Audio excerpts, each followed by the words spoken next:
If you like this video, hit the like button, and if you want to see more, subscribe for more creepy content just like this. So let's get into this. Turn off the lights, sit back, and embrace the creepy.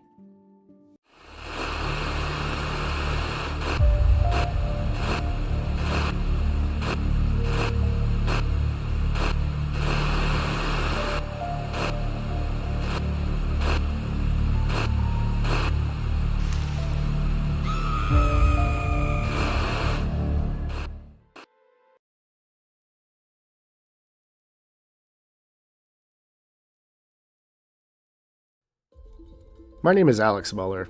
A couple weeks ago now, my grandfather died. No one was really surprised. I mean, we all knew it was coming eventually. He was pushing 100. Nice long life, if you ask me. I'm the only grandchild of 3 that had, any sort of relationship with him, and the only one willing to make the 2-hour drive to clean out his house. I feel pretty shitty now because I haven't been up to see him in the last couple years, and I did, however, learn a lot about him in the last few days. He lived a pretty crazy life. He immigrated to Canada from the USSR in the spring of 1950 with his brother, my grandma, and my dad, who was only 4 at the time. They struggled a lot when they got here. For years, all they had was a tiny little shack they called home. Eventually, Gramps moved up the ladder at a butcher shop and took over ownership, then expanded. Rags to riches story type shit. All my life, I knew something was wrong with the old man, but I had no idea the kind of nightmares that truly haunted him. I was going through all his worldly belongings and old crap that for some reason he deemed worthy of keeping all these years. Doing my best to figure out what to throw out, what to keep, and to be honest, hoping to find something of value that I could potentially sell to pay for the moving truck and garbage removal that's inevitably coming out of my pocket. We'll all get a pretty sizable inheritance, but not anytime soon, and I got bills to pay. I stumbled across a box buried deep in his basement labeled Sleep Experiment 49. Being someone who's constantly on YouTube, I've seen and heard creepypasta stories about the Russian sleep experiment, and my grandpa was Russian, so this totally piqued my interest. I honestly thought it was just that, a story. Well, it's not. And reading what actually happened is disturbing as fuck. If I knew then what I know now, I would have tossed the box in the junk pile and not thought twice about it, but hey, hindsight's 20/20. In this box are horrifying pictures of men with large chunks of skin, flesh torn off to the bone, notes and files recording the events of the experiment, audio tapes that have long since been destroyed by the sands of time, and an old leather journal with aged pages that appeared to be covered in decades-old dry blood. Tucked in between the pages is a bloody, torn, black and white picture of a woman, just to make it all a little creepier. This journal contains entries so crazy that I honestly just can't carry them alone. So, I've decided to share it with you. After going through, translating to the best of my ability, and rewriting every entry, I found that the first third is basically just the journal owner's life in prison, the horrible conditions and gruesome things he saw and did, but that's a story for another time. The last third describes the days leading up to the start of the Russian sleep experiment and some of what the hell went on in the chamber that made 5 men go absolutely insane. My grandfather made the last handful of entries of what happened after the experiment failed, and it's pretty fucked up how bad it all got. Anyways, I'm rambling, let's just get into this. Today I share with you the journal of one of the test subjects of the Russian sleep experiment. His name is, I guess was, Alexander Ivanov, which kind of makes me question where the hell I got my name. So I guess, here we go. Journal entry number 1, November 3rd, 1949. Word has gotten out about an experiment that will be taking place in the coming days. If you complete this experiment, you receive a full pardon, and you're a free man. I volunteered for the experiment 2 days ago. I hear they will be announcing 5 participants first thing in the morning.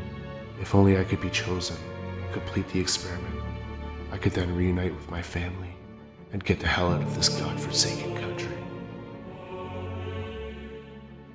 Journal entry number 2, November 4th, 1949. I was selected for the experiment, and it begins in 3 days. I am filled with excitement knowing that my time here is almost over. Soon, I will be able to start the search for my wife and kids. I have not seen them in over 6 years, and have not received so much as a letter ensuring me of their safety and for. I miss them all so much. I cannot wait to be freed from this prison, this hell on earth. Journal entry number 3, November 5th, 1949. This will be my last night in my cell. My cellmate Ivan is angry that he was not chosen to participate and be released. He too has a family he wishes to reunite with, The 5 chosen prisoners are allowed only 2 personal effects to possess while in the experiment. As I do not have much, I am torn between a photograph of my wife and I on our wedding day, a photograph of my 2 beautiful children, and the journal I'm currently writing in. I have chosen to take the photographs with me, as it is all I have left of my family until the 30 days is over. This will be my last entry till the day I'm released. Journal entry number 4, November 6, 1949. Ivan has become infuriated. That son of a bitch struck me in the face and destroyed my family photographs. He said if he cannot see his family, then neither will I. If I were not so close to freedom, I would have ended him then and there. This journal and partial remains of the photograph of my wife is all that I will be bringing into the chamber with me. This is all that I have left. Journal entry number 5, November 7th, 1949, Night 1. I am beginning to feel this would be easier than I thought. The chamber has been equipped with books to read, a deck of playing cards, provisions to last 5 men well over a month, running water, toilets that are almost better than the ones in our cells, and single cots, 1 for each. Though there is no bedding, no windows, or any way to tell how much time has passed, all we have are small portholes that bring in very dim light, and they are constantly peering in, watching us. Otherwise, we are all in good spirits. The 5 of us have been playing poker, laughing, talking of our families and plans for the future. Given the good company, I believe time will fly by. Journal entry number 6. Time seems to pass slowly here. I am not sure the exact date today. I believe it has been 2 days, possibly more. No one has slept, nor are we feeling tired. Something about this place has given us all more energy than we could have ever imagined. It's almost as if the lack of sleep and whatever is in the gas they're feeding us is making us stronger. Journal entry number 7. The tone of the chamber has shifted to dark, sinister energy. Gone are the laughs and stories of good times past and plans for the future. They've been replaced with tales of rape, murder, torture, and mutilation. One man is pleasuring himself to the stories. The thoughts of my family and the love that I have for them seem to be slipping away. Sleep is now something of the past. Journal entry number 8. I can hear the others whispering about me when my back is turned. I feel they're planning to attack me. I will not go down without a fight. I know their secrets. Perhaps, if I told the guards of the rapes, murders, and horrific things the others have done, they may release me. I no longer feel the need or even want to sleep. The gas. I feel tired. I need more gas. Journal entry number 9. The screaming. One of the others won't stop screaming, running. He's bleeding. He's covered in blood. He's gone mad. They all have. Have I gone mad as well? I sit staring into the darkness, listening, waiting. The screaming won't stop.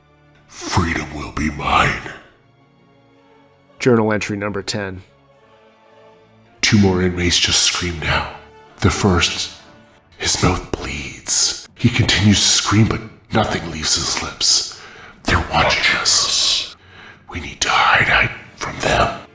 I covered the portholes with blood and waste. They must not see us. We need more gas. Journal entry number 11. No more sound. They must not hear our words. The others. They killed him. They ate him. I ate him. I ate me. The blood feels so good. Tastes so good. Flesh. I can taste the gas in my flesh. Oh, pain feels so good. So alive. Journal entry number 12. They're taunting us. They're opening the doors. They say they will release one of us. I will not leave. I will never leave. I told them we no longer want to be freed. The gas. We need the gas. I need more gas. Journal entry number 13. They turned off the gas. We need the gas. They're coming for us. They're coming for us. I will not leave. They're here. I must hide. I will not leave. I will not leave. I will not leave. I will not leave. And that's the last entry from Alexander. It was caked with dried blood and it took so long to figure out what it said. All that took place in just 15 days. He made it halfway. They all did. Well, the 4 remaining did. I see why my grandfather hid this from the world. What I don't get is why he didn't just burn the whole damn box. This is where it gets kind of interesting. It kind of explains a little bit of what happened after they released the prisoners. Journal entry 14, November 24th, 1949. This is Abram Mueller, security number 832. The experiment was a complete disaster. 1 man was torn apart inside the chamber. 4 men came out by force. Their bodies were not in much better shape. 2 men succumbed to their injuries almost immediately, just under 2 hours after their release. 1 man has been on the operating table for 2 days now, begging for more pain, begging to stay awake. Inmate number 540901 is in stable conditions, as his wounds are not as fatal as the other 4. Journal entry 15, November 25th, 1949. After several attempts to sedate him, we were finally successful. He woke up late last night while I was guarding the infirmary. He began gasping for air, pleading for more gas. He continuously rambled about his family and how ashamed he is of the man he'd become. A monster. I sat by his side to calm him down. He told me his name. Alexander. He begged me to end his life, and I'm considering granting him that freedom, as his quality of life will be very poor moving forward. That's only if he survives. I will continue updating this journal, so that if he does pass and I am able to find his family, I can pass it along to hopefully afford some closure. Journal entry number 16, November 27th, 1949. I've been volunteering for night duty in the infirmary. I've grown quite fond of my talks with Alexander. It seems as if it's helping bring his mind back to reality. His health is progressing, although the scars will take much longer to heal. Talk amongst the guards is that they will be destroying all evidence of what happened here. A bond has developed between Alexander and myself, and I do not wish for all this to be for nothing. Journal entry number 17, December 4th, 1949. Word of the failed experiment has spread throughout the prison. The inmates have turned on the guards, riots and fires have broken out throughout the facility. Many guards and prisoners have lost their lives. Military forces are being sent in to help control the situation. If they don't get here soon, there will be nothing left. Journal entry number 18, December 6, 1949. Commands have been given to evacuate the prison. I cannot leave Alexander here to die, so he will come with me. I was one of the officers given the task to destroy all evidence of the experiment. The other 2 perished when a fire engulfed D-Wing. I should have let the box burn as well, but I cannot bring myself to let it go. There must be a record of the events that took place here. The people deserve to know. There's several pages torn out after that, then the journal picks up in Canada starting June 22nd, 1956.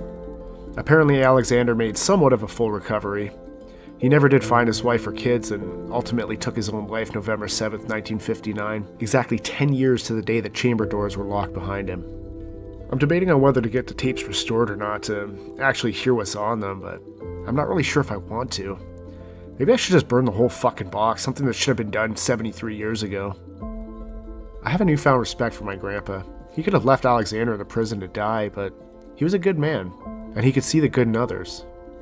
In my opinion, he must have accepted the fact that Alexander did pay for his release, with his sanity. Anyways, that's a little piece of what happened in the chamber of the Russian sleep experiment. He said the people deserve to know, so now you know. And now I'm, for some reason, feeling a little creeped out sitting in my grandpa's dusty old house, so I'm gonna get the fuck out of here. Later days. In the last 10 days, I've aged 10 years. I got married, had 2 kids, got divorced, got fired from my dream job, became an alcoholic, ended up homeless, spent 4 years in prison, then finally committed to a psych ward. It started when I was 26. I woke up on New Year's Eve excited to celebrate the new year with my girlfriend Crystal. We had just moved into a brand new upper scale apartment a month prior, just after I had gotten a huge promotion at work from line cook to sous chef. It came with a fancy new chef coat and an amazing salary. So, we decided to throw a New Year's / housewarming party. We invited all our friends, loaded up with enough beer, booze, and food for 20 people. I mean, we weren't expecting that many, but there's an old adage I picked up from work. It's better to be looking at it than looking for it. We had the place decked out with all the kitschy New Year's decorations, coolers full of spirits and ice, and a wide assortment of finger foods I prepared myself. Before our friends got there, Chris and I decided to get a little frisky. A little extra celebration just for the 2 of us. Little did I know, that was the last time I would ever be intimate with her. Well, the last time I can remember anyway. Eventually the party got started. Loud music, an abundance of joyful laughter and singing, great food, great friends, and party games that mostly involved drinking. Everyone was having such a great time. A tradition of mine was watching the ball drop live in Times Square. As the countdown to the new year approached, everyone partnered up for that oh-so-popular midnight kiss. Crystal and I were both pretty tipsy, and we counted down loudly with the rest of the party. 5, 4, 3, 2, 1. Happy New Year! Chris wrapped her arms around me and put her lips to mine. 2013 was going to be my year. Then suddenly, the night was over. I woke in a daze thinking I had had way too much to drink, but I didn't feel hungover in the slightest. I never got drunk enough to black out like that. Crystal wasn't beside me, so I was confused. I called out to her but got no response.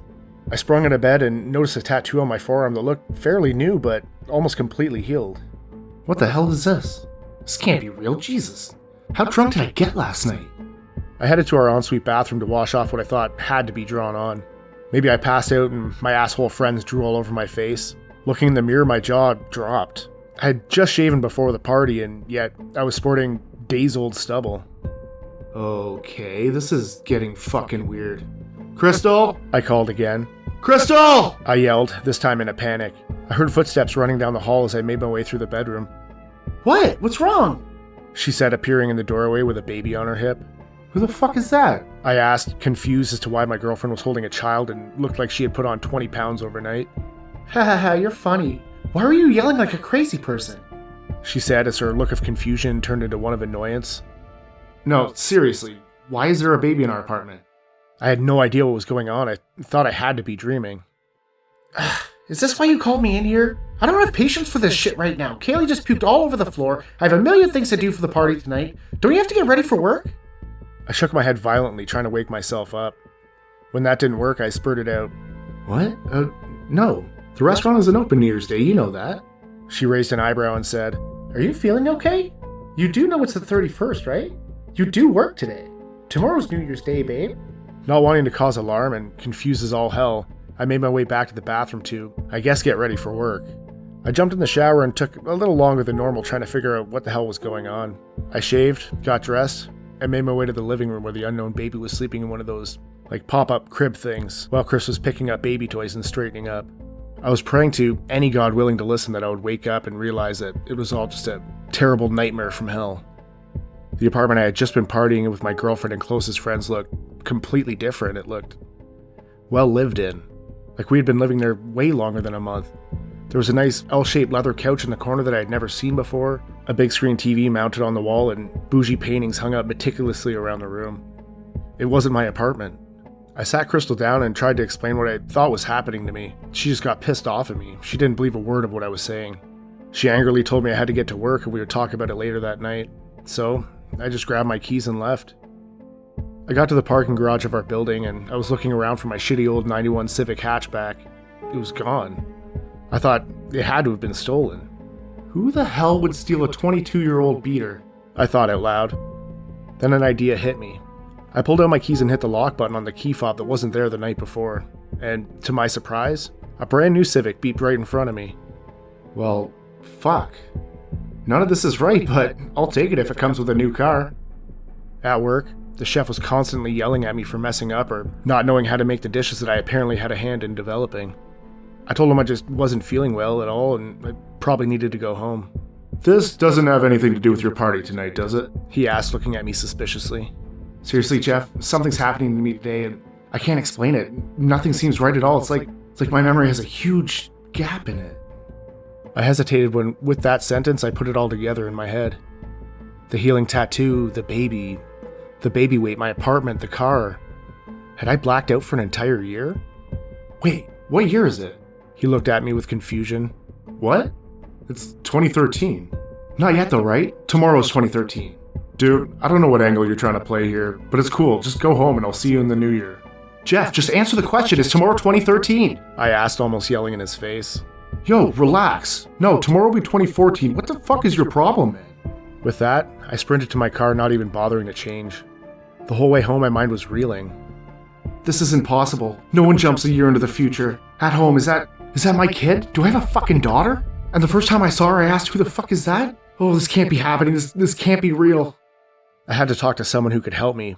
I made a decision to look for a memory specialist in the new year, but I had to play it cool, just for a few days. At the party, I did my best to act normal. There were a few new faces that I didn't know, but apparently they knew me. I just wanted the night to end so I could get moving on sorting out my situation. The countdown started and I thought, oh good, 2 nights in a row. Great. Crystal again wrapped her arms around me and said, Happy New Year, baby. I was gonna save it for tomorrow, but I can't wait. I'm pregnant again. I was shocked. Happy, but totally shocked. At least I'd get to know this one in his first 3 months. 5, 4, 3, 2, 1. Happy New Year! And again, my vision went black. I woke up alone, but I wasn't in my apartment. No, not again. Crystal? Again, no response. I got up and looked around, and I definitely was alone in whoever's apartment this was. There were no baby toys, no pop-up crib. I quickly gathered my clothes and made my way out of the building. Finding my car was easier this time. I got in and called Chris right away. She answered.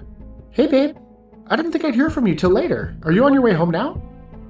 Not quite. I have a few things to do before I head home. I was just calling to check in and tell you I love you. How are the kids? I asked, not 100% sure if it had actually been a full year. They're fine.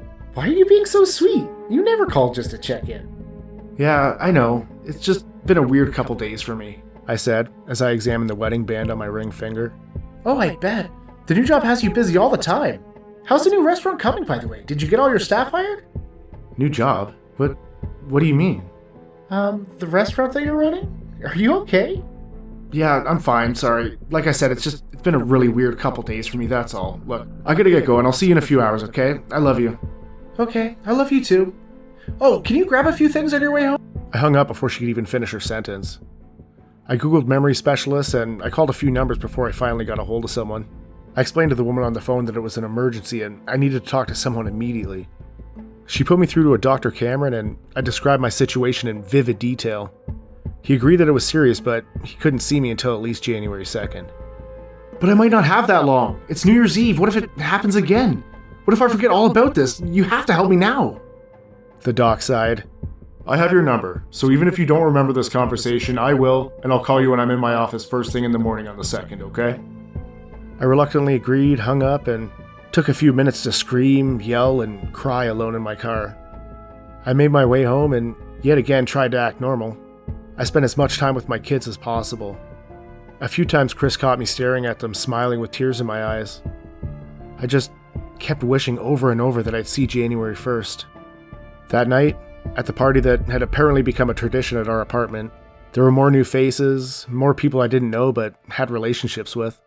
One of the girls pulled me aside, started kissing me, and telling me how she'd been waiting all day to get me back into bed. I pushed her away, disgusted that I would do something like that to the woman I loved. I held on to Crystal the rest of the night, dreading every second that ticked closer to midnight. I wrapped my arms around my wife and I told her how much I love her and never wanted to let her go. 5, 4, 3, 2, 1. Happy New Year! I opened my eyes, I was in a different apartment, this one small, run down, messy, liquor bottles everywhere. Ugh. Fuck. Why is this happening to me? I yelled to no one in particular. I searched through piles of old pizza boxes and filthy clothes on the floor to find my phone. I pulled up Crystal's number and hit call. It rang twice and went straight to voicemail. I called again and again until she finally answered. What do you want, Jordan? I told you not to call me. Babe, please. I don't know what's going on right now. I'm so confused. I need to see you. I need to see the kids, I said, sobbing. Ew, don't call me that. I don't want to see you, and neither do the kids. You did this, Jordan. This is all on you. I tried to explain everything. I pleaded with her to meet me so we could talk. She just scoffed and hung up. I grabbed the closest bottle, hurled it at the wall, and cried. When I finally ran out of tears, I made another call, this time to Dr. Cameron. Jordan, is that you? He asked anxiously. He'd been waiting for my call and told me to get to his office as soon as possible. On my way there in my now damaged Honda, I made a call to my boss who explained that I had been fired for showing up to work drunk many times and having a sexual relationship with one of my employees. Through no fault of my own, my life had fallen apart in the last 3 days, and I had to do something about it. Meeting Dr. Cameron, he explained that this wasn't the first time we had met. He reached out to me numerous times, but I claimed not to know what the hell he was talking about. So we waited until this exact day in hopes that I would finally call him again. We spent the day running tests, talking about the events that had taken place in the last 3 years, or 3 days by my count. He was adamant that he could help me recall my missing time. As the end of 2015 approached, I was hooked up to wires like a lab rat. But Doc sat with me and we counted down to midnight. 5, 4, 3, 2, 1. Again, I woke up and I was at a completely different place. That time, it had only gotten worse. I was outside, freezing, bundled up in a tattered and torn old jacket. I stunk like BO and garbage. Well, that's just great. Seriously, how could this get any worse? I stupidly searched the immediate area for my phone. Ugh, of course not, I'm fucking homeless. I made my way to the doc's office where I knew he'd be expecting me. He welcomed me in, got me some food, a hot shower, and we continued our tests. He told me that last year I had fallen asleep briefly, shot up confused and scared, and just ran out of his office, leaving all my possessions behind. For the second night in a row, I was wired up to computers while Doc sat with me. I cried as we counted down together. 5, 4, 3, 2, 1. I woke up and just continued to cry. I was laying in the bottom bunk of a prison cell. What the fuck are you crying about down there, you little bitch? A voice said as a pair of legs swung over the bunk above me. An alarm sounded and the metal doors began slowly opening. My cellmate leaped from his bed and made his way from the cell. I got up and looked in the cloudy plastic mirror above the toilet sink combo in the corner of the 9x9 room. My face was thin, a long salt and pepper messy beard hung from my face. The man looking back at me was completely unrecognizable.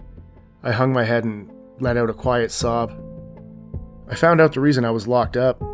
Dr. Cameron, the man who was trying to help me, I had beaten him within inches of his life. He's been in a coma ever since. I was sentenced to 5 years for aggravated battery. Well, at least I know where I'm waking up tomorrow.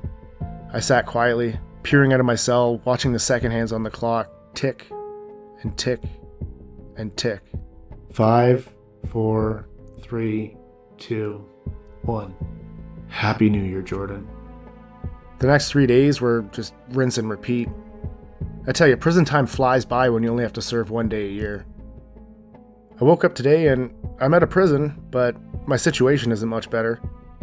I was admitted to a mental hospital. I guess my memory problems got worse, flipping through days, weeks, months. The person who's behind the wheel when I'm not there went absolutely crazy. He's tried to kill himself multiple times, so here I am. I look like a completely different person now than I did only 10 days ago. I don't know my kids. My wife, the love of my life, has disappeared. Probably to keep the kids as far away from their crazy-ass father as possible. I'm writing this down now to try and help myself remember, although I don't think it'll help. It'll be 2023 at midnight, and I can't help but wonder where I'll wake up next year. If I wake up at all.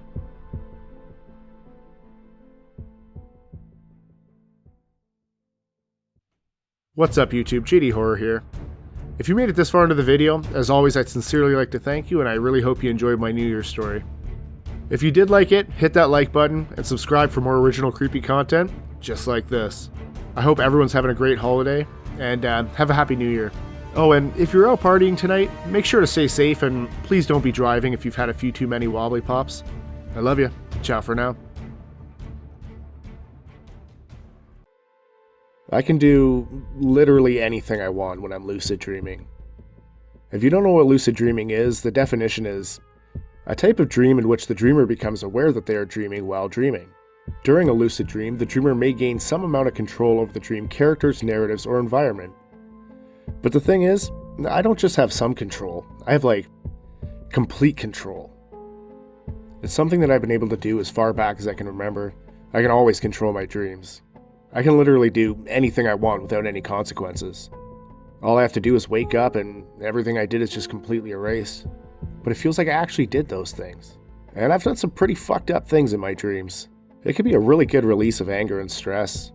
Most times I wake up feeling enlightened, calm, and actually happy. I can always tell when I'm lucid. As real as everything feels, all I have to do is look at my hands. The human brain knows what your hands look like, but can't settle on one specific position because all the years of having hands, your brain sees and records billions of different positions. As a result, your hands appear shaky like you're seeing every time you've ever looked at your hands all at once. My favorite dreams are about horror movies, except I'm the main character, whether it be hero or the villain. I like to switch it up depending on how I'm feeling.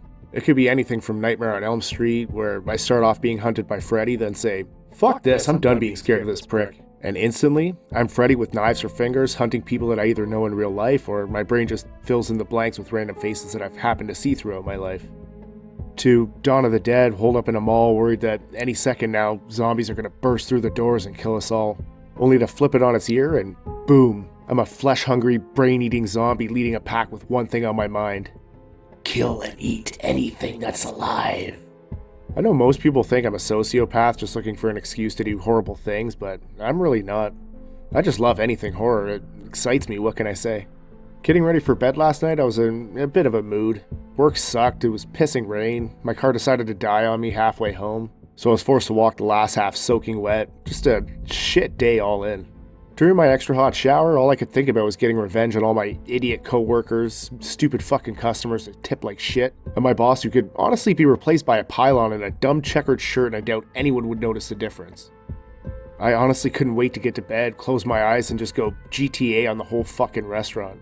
Just a good old-fashioned killing spree.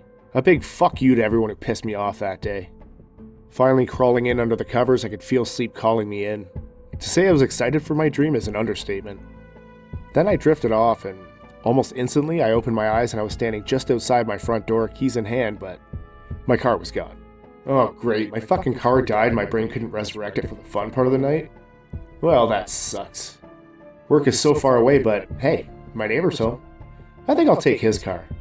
The shitty thing about lucid dreaming is that, as hard as I try, I can't fast forward. I can skip parts sometimes, but it usually ends up waking me up and then I have to start from the beginning, which has sucked so many times on so many different occasions. I pounded on Steve's door, and he opened it looking pissed off that someone was beating the shit out of his front door. Dude, what the fuck is wrong with you? You don't have to break my door down. Just a simple knock is fine, man. Yeah, that really doesn't matter right now, Steve. I need to borrow the judge. He spent years and a ton of money restoring a 1969 Pontiac GTO to its former glory. It was honestly a thing of beauty. Haha, yeah, you're hilarious. Not a chance in hell I'm giving you the keys, bro. If you need a ride, I can help you out with that, but no one drives my baby except me. See, the thing is, this is my dream, and you have one of two options. Give me the keys willingly, or I'll just bash you in the head and take it. What? Dude, you sound fucking crazy. It's your call in 3, 2, 1. With a baseball bat that appeared in my hand, or I don't know, maybe I was just holding it the whole time, I swung it as hard as I could, caving in the side of Steve's head. God, I hope my dream transfers to yours and you wake up with a headache. I stepped over his now limp body, slowly covering the floor in his blood. I scooped up his keys, and then out of the corner of my eye, I spotted his gun collection. Well, that's convenient. Thank God for Second Amendment rednecks. I laughed as I took his shotgun, a couple pistols, and a box of ammo for each, only as much as I could carry. I sat down in the comfy bucket seats of his bright orange beast of a machine. Then I loaded both 9mm and the shotgun, getting ready to release some anger from the previous day. It was going to be so therapeutic. I fired up the Judge, and honestly, it was a little bit of a turn on how powerful the engine felt. I cranked the radio, and what do you know, my favorite Eminem song was playing loudly. I smiled and peeled out of his driveway, pointing one of the pistols out the window and let off a few rounds. Traffic and speeding? Yeah, they were no concern to me. Red lights, stop signs? Psh, fuck that. Tooling through the city, firing at random pedestrians without a care in the world, I made it to work in no time. As I pulled in, I saw my dipshit boss setting up the patio for the day. I got out, shotgun in hand, and I called, "Hey, Bill!" He looked up at me confused at first and damn near shit his pants when he saw the shotgun. I smiled and yelled joyfully, "Fuck you!" Like in every horror movie, his head seemed to disappear, popping like a blood-filled water balloon.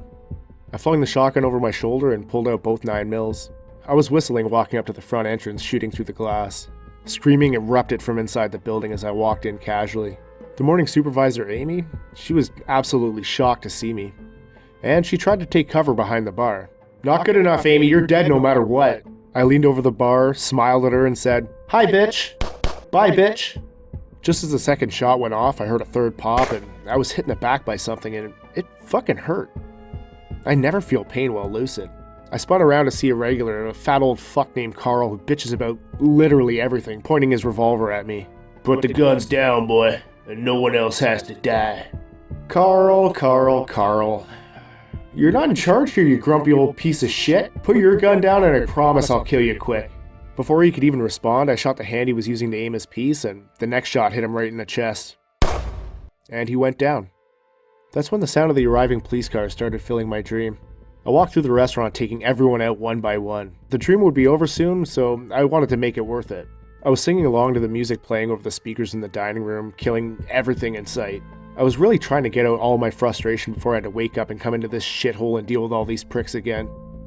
And the whole time my back ached where I was hit. I must have pulled a muscle in my sleep. Can that even happen? I made my way to the kitchen where the chef, Kevin, the biggest prick of them all, was blaring his stupid death metal music prepping the kitchen for the start of lunch rush with his little lapdog Frank. They were completely unaware of the commotion I had made, ending the lives of everybody in the front of house. "Kevin!" I yelled through the pickup window over the shitty music. He didn't hear me at all, so I tried again. "Kevin! Turn down that garbage music, fuckface!" This time he heard me. What the fuck did you say to me, you little bitch? He said, only slightly turning down the music. I smiled and said, "Your music is fucking garbage, and I called you a fuckface. You little bitch." Is that right? Let's see how you like your tips when none of your tables get their food today. Fuckface and Lapdog burst into laughter, and I joined them. You know what I've been wanting to do for so long? What, you're finally quitting? Should I get Frank to bake you a fuck you cake? Again, the three of us shared a hearty laugh. No, not at all. Not today, anyway. I've been wanting to put a fucking bullet in that stupid fucking face of yours. With that, I brought the shotgun up and pulled the trigger. Frank screamed in shock when the side of Kevin's face splattered against the stainless steel backdrop. He dropped to the ground, crawling backwards as I made my way around the window. Frank tried to speak, but instead, he just fucking pissed himself. "Oh, what's wrong, Frank? Not so big and tough without your master holding your leash, are you?" I said, laughing. He put his hand up as if it would stop a shotgun shell. "You know, it really sucks, dude. You're actually a pretty chill guy when you're not trying to show off how big of an asshole you can be in front of this piece of shit." Once again, I squeezed the trigger. It's actually insane how real it all felt. At my back, it felt like it was on fire. I touched the spot where I was shot and looked at my hand, and it was covered in vibrant red blood. Then, my heart sank when the realization hit me. My hand was still. Completely fucking still.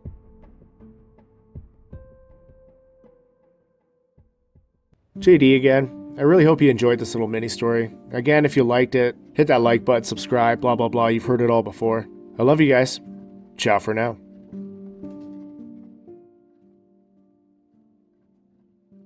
God, I hope someone hears this. I started dating a woman named Amber a couple months ago. The majority of the time we would just spend the night at my apartment because, honestly, she has a really creepy doll collection. When renovations started in my building, Amber offered to let me stay with her for the 2 weeks I needed to be out of my unit. I reluctantly agreed. The first night was fine, although a little creepy. The second night I woke up to her staring at me holding a little porcelain prince doll at exactly 3 a.m. When I asked her about it in the morning, she had no recollection of doing it. The third night it just got worse. I woke up at 3 a.m. and saw her staring at me holding the same doll, and this time all the other dolls were surrounding the bed. I pretended I was still asleep and just tried to shake it off. Then tonight happened. I woke up to a sadistic chanting and Amber telling me it was time. It's currently 3:13 a.m. and I'm locked in her bathroom.